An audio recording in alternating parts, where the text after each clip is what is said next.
Welcome. I'm the Parliament Raven.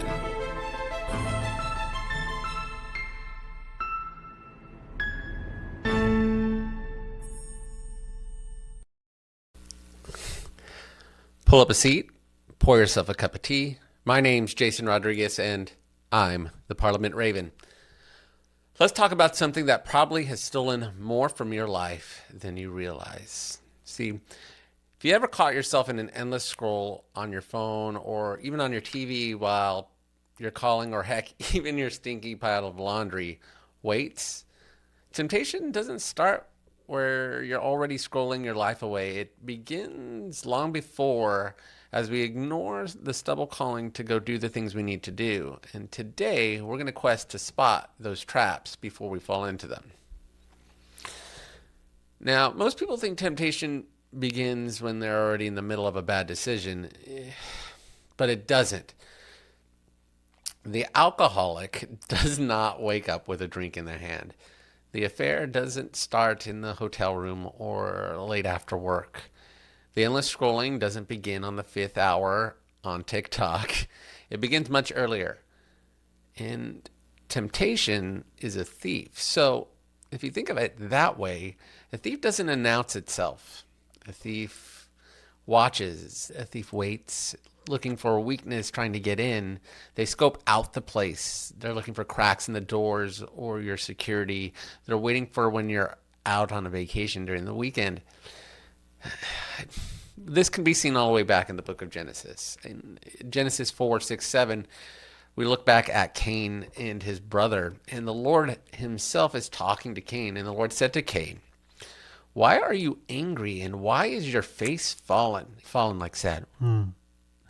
If you do well, will you not be accepted? And if you do not do well, sin is crouching at the door.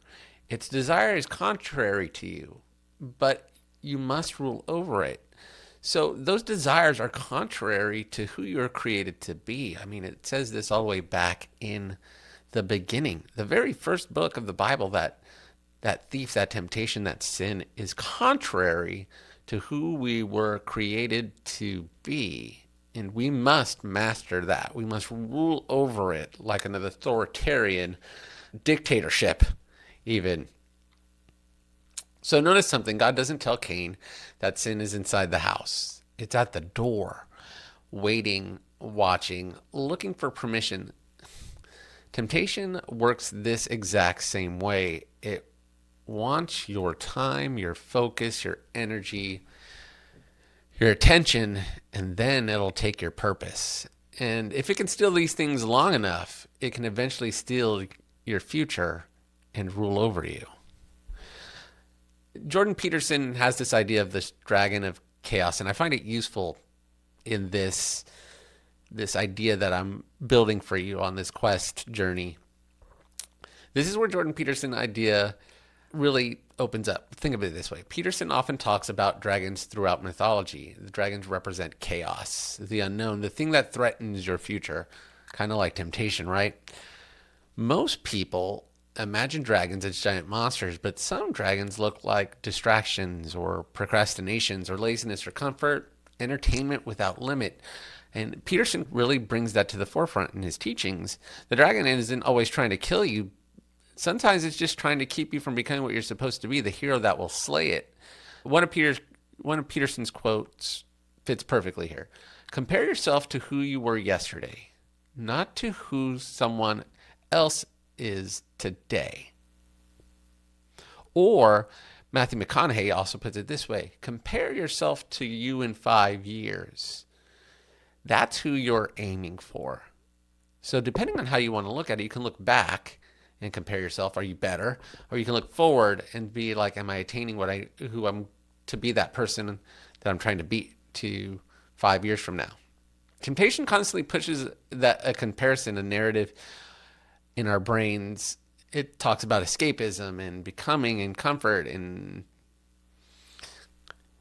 rather than getting the things done, you're comparing yourselves to those things and looking for a release of some sort to get away from either anxiety or stress or actually doing what you need to be doing. Comfort is part of that. thing that temptation uses to overcome you. Comfort is that rope, if you will, that thief ties you up with. So temptation can rewire your brain, right? That's why I brought Jordan Peterson into this. He's a psychologist, and I want to bring the psychology of this topic into this podcast episode. So let's have psychology enter the conversation. Every time temptation is addressed and given into, it leaves a footprint, and you repeat an action over time, and it's easier to do it. It becomes a habit. Your brain is consistently creating pathways. So if you look at it in the quest way, the more you travel a road, the wider it becomes and the more of a road it becomes. At first, that road's a wilderness, and then that road becomes a path, and then that path becomes paved, right? So scrolling, pornography, anger, gossip, addiction, procrastination, they don't simply become habits. It becomes preferred route for the brain and a preferred route for us. And spiritually, we call this putting ourselves into bondage. Psychologically, we call this conditioning. We talk about Pavlov, bells and dogs if we want. But the Bible anticipated this long before neuroscience. And that's why I like to say the Bible and science go hand in hand. And of course, I have an episode about that. Do not be conformed to this world, but be transformed by the renewal of your mind. Romans 12:2. And yeah, it's a verse I will hammer over and over as a coach and as somebody who wants people to succeed as a teacher and even as a speaker, that renewing your mind is essential to beating temptation or beating bad habits or attaining a goal or beating depression, right? Renewing your mind every day. Notice Paul doesn't say to try harder. He doesn't say keep at it until it becomes a new habit. He says be transformed. And transformation requires rewiring of something, right? Renewing, changing pathways, if you will. Temptation rewires, but so does the truth, right? And so does finding a new path. So currently I am fighting my own battle in this. I gave up on so many video games, but in its replacement, I didn't replace it with a continuity of something that builds me up. As right now, I'm struggling with scrolling on my phone. Like many of us, when times get tough, it's easier to check out if you're just looking story after story after story. So I've been here and I've been there. And this isn't the first time. This is a path I'm fight continually depending on the time of year or where my life is. Rather than video games, this time it's scrolling. But every time a bad habit reappears, I need to learn to mitigate, put it in a box. A habit that's overdone for relaxation can overtake us and become a bad habit, and a bad habit becomes detrimental. Currently, I'm falling into scrolling and when I'm tired or bored. And at first, I didn't think too much about it. And as of recently, I have been in 5 minutes here, 10 minutes there. But eventually, I did notice that it became an hour here, an hour there, or sometimes half a day if it's the weekend. And things that mattered most were getting not my best energy, especially right now during the summer. The early warning signs were there. That was my cue. I realized that the thief wasn't stealing hours originally. He was stealing minutes, and then those minutes became hours, and then that hours became part of the time I was using to go after my purpose, such as these podcasts. So I anchored myself back into coaching, and I decided to write a podcast to myself and to others about this whole concept, right? And I'm creating again. I'm writing. I'm looking to anchor myself, and I definitely trying to find some speaking gigs during the summer to get back in the swing of things. When I caught myself scrolling now, I would put my phone down, or I will go pick up a book, or I will go get a drink of water and try to disengage from it that way I can get back to doing the things I need to do, which is either brainstorming or my health or working on my book stuff or doing a lesson.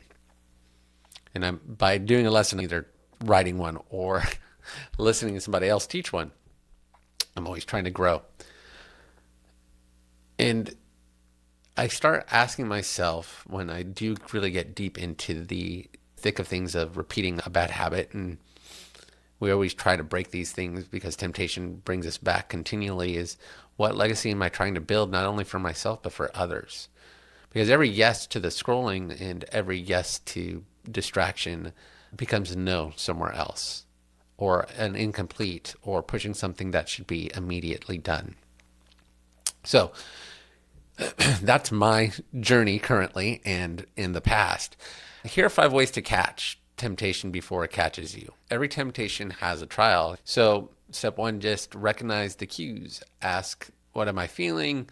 What usually comes before it? Is it boredom? For me, it was boredom and fatigue. Sometimes it could have been loneliness or stress or insecurity or anxiety or exhaustion. Find the cue. There will always be a cue that will tick you forward. It's the door, the knock at the door, if you will. Step 2, anchor yourself with some purpose. You need to find something bigger than temptation. For me, it's coaching and creating, writing, reaching out to a friend. I have a good friend by the name of Brian Miller. I reach out to him if I feel like I'm drowning myself in doom scrolling. When I'm building, the purpose gives temptation something to compete with. And what we want to do is create a more desire to do the thing that's the competition than the temptation, right? Step 3, use patterns to interrupt, break the cycle. Put down the phone, go for a walk. As I said earlier, make tea. I do like doing that, or opening my journal. And if push comes to shove, I'm going to go to the thing that's going to derail everything, and that's prayer. Because talking to God is always going to derail things that are coming at you that are human nature or bad for you. Renew your mind is step 4. Challenge the lie. Temptation usually whispers, you deserve this, or just a few minutes, or it doesn't matter.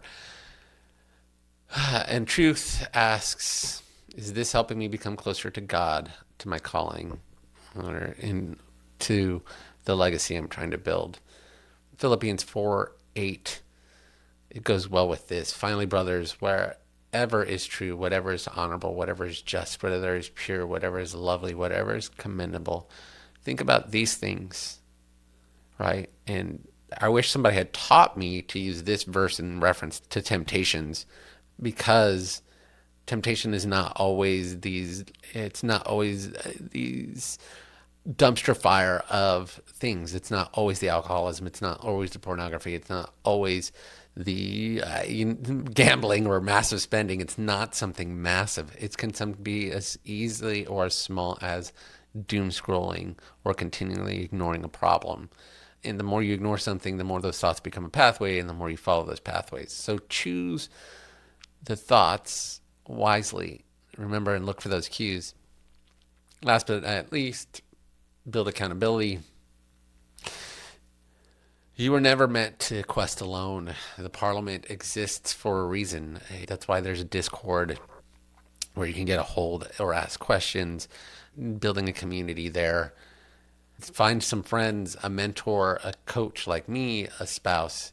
If you don't have one of those yet, use tools. There's habit trackers, screen time monitors, journal apps, accountability software.